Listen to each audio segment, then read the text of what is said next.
만약 여러분의 의료 기록이 병원 밖으로 유출돼 영리 기업들의 손에 들어가면 어떻게 될까요? 예를 들어 보험회사가 의료 기록을 손에 쥐면 가입자들에게 불리한 형태로 상품을 설계할 수 있을 겁니다. 그런데요, 정부가 의료법인의 영리 자회사를 허용하기로 함에 따라 개인 의료 기록이 민간 영리 회사들에 유출될 가능성이 높아졌습니다. 실제로 서울대병원과 SK텔레콤이 합작해서 개인 의료 기록을 활용하는 자회사를 만들었습니다. 김세범 PD가 보도합니다. 한국 최고 권위의 국립서울대학교병원, 그리고 국내 최대 이동통신사인 SK텔레콤. 이들은 지난 2011년 말 공동출자로 헬스커넥트라는 회사를 만듭니다. 서울대병원은 브랜드 가치 등 무형자산 100억 원을 현물 출자했고 SK텔레콤은 현금 100억 원을 냈습니다. 헬스커넥트의 핵심 사업은 개인 맞춤형 건강관리 서비스. 회사 정관에 개인 의료 기록을 활용한 플랫폼 및 서비스 사업을 한다고 명시하고 있습니다.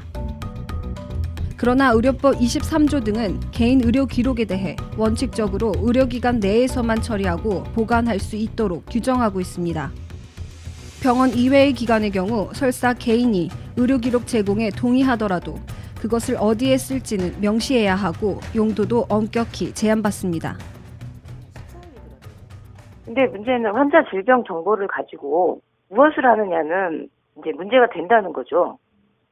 비의료기관이니까 의료행위를 할 수 없는데 그 정관상에 나타난 환자 질병 정보를 바탕으로 한 서비스, 플랫폼 및 서비스라는 게 단지 수집만 하고 의료 목적으로 사용 안 한다라는 뜻이 아니니까 의료행위를 할 가능성이 높기 때문에 그 부분은 의료법 위반의 소지가 있다는 거죠. SK텔레콤도 개인 의료 기록을 활용한 사업이 의료법에 배치될 수 있다는 사실을 인정했습니다. 그러면서도 정관에는 그렇게 돼 있지만 의료법에 저촉되는 일은 하지 않을 것이니 믿어달라고 말했습니다.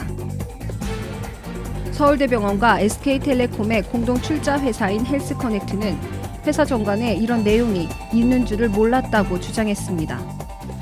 그러니까 법적으로 문제가 되는 의미에서의 개인 의료 기록이라고는 생각을 못하고 있었고요. 만든 시스템엔 제가 없었기 때문에 알 수도 없었고 몰랐습니다. 헬스커넥트는 이미 지난해 3월부터 휴대폰을 통한 개인 맞춤형 건강관리 서비스를 상용화했습니다. 이 휴대폰 앱은 개인의 각종 건강 기록뿐 아니라 의료 기록까지 수집할 수 있도록 되어 있습니다. 회원가입을 하려면 민감 정보인 과거 병력, 가족력, 건강검진 기록, 질병력, 치료 방법까지 모두 동의해야 합니다.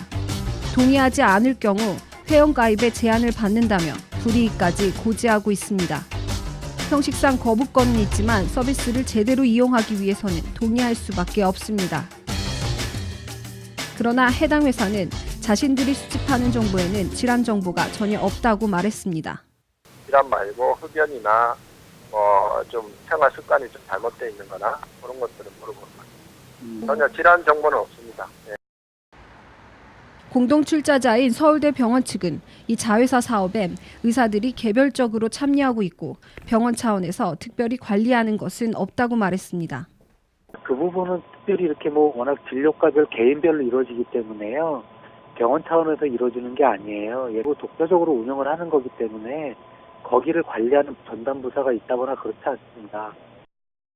내년부터 전국 848개 의료법인이 자회사를 세워 영리 사업을 할 수 있는 길이 열립니다.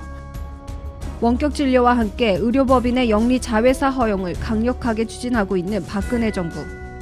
그러나 개인 의료 기록이 영리 자회사에 유출될 가능성 등에 대해선 별다른 대책을 마련하지 않고 있는 것으로 보입니다.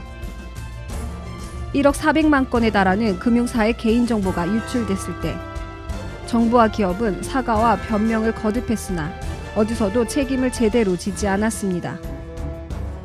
의료 기록은 개인정보 가운데 가장 민감한 정보이고 다양하게 악용될 수 있습니다. 기업들이 돈을 벌 목적으로 이용하면 국민들의 피해는 상상을 초월하게 됩니다. 보험 회사에서 보험 상품을 만드는 데 있어서 이런 질병 정보를 잘 활용하면 이 보험 가입자한테는 혜택이 적게 가고 오히려 보험 회사가 돈을 많이 벌 수 있는 그러한 형태로 보험 상품을 설계할 수가 있습니다. 그래서 사실은 보험 가입자에게 피해가 상당히 돌아가는 형태로 의료 민영화 논란 속에 국립대학병원과 통신사까지 의료 서비스 사업에 뛰어들면서 개인 의료 기록의 유출과 악용까지 우려되는 상황입니다. 뉴스타파 김세범입니다.